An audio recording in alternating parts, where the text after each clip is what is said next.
TTD అంశానికి సంబంధించి తిరుపతిలో తొక్కిసలాట ఘటనకు సంబంధించి మాజీ మంత్రి రోజా వాళ్ళ మీడియా ముందుకు వచ్చి మాట్లాడారు. గతంలో వారి ప్రభుత్వానికి సంబంధించి తీసుకున్న నిర్ణయాల గురించి చాలా విషయాల గురించి మాట్లాడారు. అయితే ప్రస్తుత ప్రభుత్వం విషయంలో ఎందుకు మార్చుకోలేకపోయారంటూ కొన్ని ప్రశ్నలు వేశారు. అయితే ఆవిడ మాట్లాడుతున్న సందర్భంలో అంటే ఏమాత్రం ముఖ్యమంత్రి అన్న గౌరవం కానీ ఇతరుల పట్ల గౌరవం లేకుండా మరొకసారి అదే రకంగా గతంలో ఏ రకంగా వ్యవహరించారో అదే రకంగా మాట్లాడటం ఇవాళ ప్రజలు మళ్ళీ గమనించారు. అంటే సోషల్ మీడియాలో చర్చ జరుగుతూ ఉంది. ఈ రకంగా మాట్లాడినందుకే కదా గతంలో అందరినీ ఓడించి కేవలం 11 స్థానాలు మాత్రమే ఇచ్చింది, అయినప్పటికీ ఇంకా తీరు మార్చుకోలేదు ఏంటి అని చెప్పి రోజా గారిని వాళ్ళందరూ ప్రశ్నిస్తూ ఉన్నారు.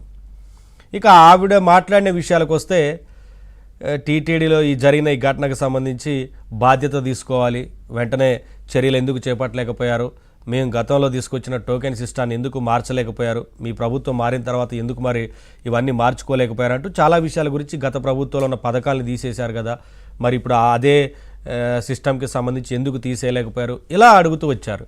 వీటికి కూడా టీడీపీ నేతలు చాలా క్లియర్గా సమాధానం చెప్తా ఉన్నారు.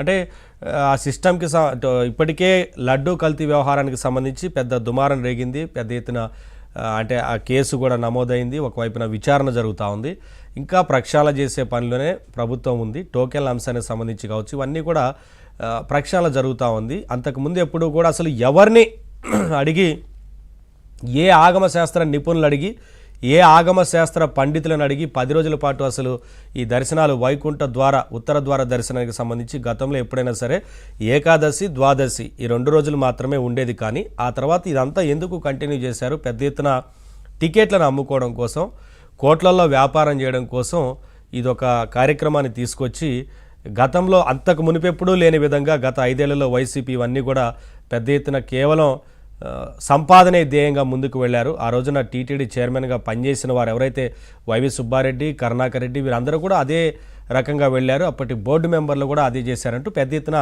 విమర్శలు వస్తూ ఉన్నాయి. కూటమి నేతలు కూడా అదే విషయాన్ని స్పష్టం చేస్తూ ఉన్నారు. అవన్నీ మార్చాలంటే సమయం పడుతుంది.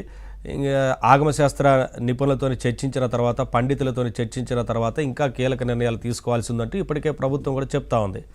ఈలోగా బాధ్యత తీసుకోవాలంటూ రోజా మాట్లాడుతున్నారు. కానీ ఇప్పటికే తక్షణమే ప్రభుత్వం అప్పటికప్పుడే స్పందించింది. ముఖ్యమంత్రి వెంటనే ఆ ప్రాంతానికి వెళ్లారు, ఘటనా స్థలాన్ని పరిశీలించారు, బాధితులకు అండగా ఉంటామన్నారు, క్షతగాత్రులకు ఎక్స్గ్రేషియా ప్రకటించారు, మృతుల కుటుంబాలకు కూడా ఎక్స్గ్రేషియా ప్రకటించారు. అలాగే క్షతగాత్రులు ఎవరైతే ఉన్నారో ఏం మార్చుకుంటే బాగుంటుంది, అసలు ఇక్కడ ఏం చేస్తే బాగుంటుందనే విషయాల్ని వారిని అడిగి తెలుసుకున్నారు. ఆ రకంగా ముందుకు వెళ్దాం, చర్చిద్దామంటూ వారితో కూడా మాట్లాడారు. వైద్య సదుపాయాలకు సంబంధించి అడిగి తెలుసుకున్నారు, తక్షణం వైద్యం అందించాలన్నారు. అలాగే వారు దర్శనం కోరారు, వెంటనే దర్శనానికి సంబంధించి కూడా ఏర్పాట్లు చేశారు. ముఖ్యమంత్రి కూడా తర్వాత ఉప ముఖ్యమంత్రి వెళ్ళారు, సేమ్ బాధితులతో మాట్లాడారు, క్షతగాత్రులతో మాట్లాడారు, జరిగిన పరిస్థితి గురించి తెలుసుకున్నారు, తక్షణ సాయం గురించి మాట్లాడారు, ఇవన్నీ మాట్లాడారు. తర్వాత ఆ సందర్భంలో ఎవరు పెద్దగా హడావిడి లేదు. ఉప ముఖ్యమంత్రి గారు మాత్రం వచ్చినప్పుడు కొంత బయట నుంచి కొంతమంది నినాదాలు చేస్తే ఉప ముఖ్యమంత్రి సీరియస్ అయ్యారు. ఇదే విషయం మనం నిన్న కూడా డిస్కస్ చేసాం. సీరియస్ అయ్యారు, మనం వచ్చింది ఇక్కడ క్షతగాత్రులను పరామర్శించడానికి, బాధితులకు అండగా ఉండడం కోసం వచ్చామంటూ వారించారు, ఆగ్రహాన్ని కూడా వ్యక్తం చేశారు. అలాగే వారు లోపలికి వెళ్ళిన సందర్భంలో ఆసుపత్రిలో ఎంతమంది ఉన్నారు? కేవలం ఉప ముఖ్యమంత్రి గారు కొద్ది మంది మాత్రమే వారి పక్కన ఉన్నారు బాధితులతో మాట్లాడుతున్న సందర్భంలో. అలాగే ముఖ్యమంత్రి వెళ్ళిన సందర్భంలో కూడా వారితో పాటు కేవలం చాలా తక్కువ మంది మాత్రమే ఉన్నారు. ఎందుకంటే హాస్పిటల్లో ఒకవైపున ట్రీట్మెంట్ జరుగుతూ ఉంది, ఎవరికి ఇబ్బంది కలిగించొద్దని వారికి తెలుసు.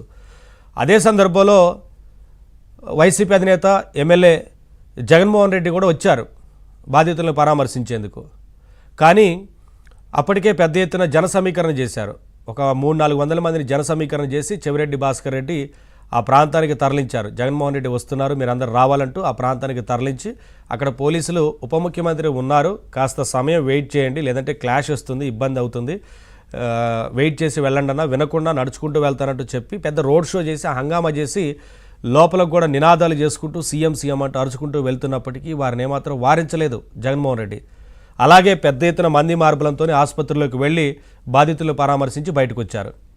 అక్కడ రోజా ఉన్నారు, పెద్దిరెడ్డి రామచంద్రారెడ్డి ఉన్నారు, ఇక చాలామంది ఇంకా చెవిరెడ్డి భాస్కర్ రెడ్డి, బొమ్మన కరుణాకర్ రెడ్డి, ఇతర పార్టీకి సంబంధించిన కార్యకర్తలు వారందరినీ ఆసుపత్రిలోకి తీసుకెళ్ళి అక్కడ వైద్య సదుపాయాలు జరుగుతూ ఉంటే అక్కడ ఇస్తూ ఉంటే రోగులకు ఇబ్బంది కలిగించే విధంగా ఆఖరికి సెలైన్ ఎక్కుతుంటే కూడా ఆ ప్రాంతంలో నడుచుకుంటూ నెట్టుకుంటూ వెళ్ళిపోయారు. అవన్నీ ఉన్నాయి దృశ్యాలు. ఇవన్నీ కనపడలేదా రోజా గారికి అంటూ ఇవాళ పెద్ద ఎత్తున విమర్శలు చేస్తూ ఉన్నారు. అంటే ప్రభుత్వం స్పందించిన తీరు ఎలా ఉంది అనే విషయాన్ని కూడా ప్రజలు గమనించారు. ఇంకొకసారి ఇటువంటి ఘటనలు జరగకుండా ఉండాలని ఆవిడ చర్యలకు సంబంధించి ఎందుకు తీసుకోలేదని అడిగారు. కానీ చర్యలు తీసుకున్నారు. ఇప్పటికే ఆఫీసర్లు ఎవరైతే అధికారులు ఉన్నారో వారిని సస్పెండ్ చేశారు.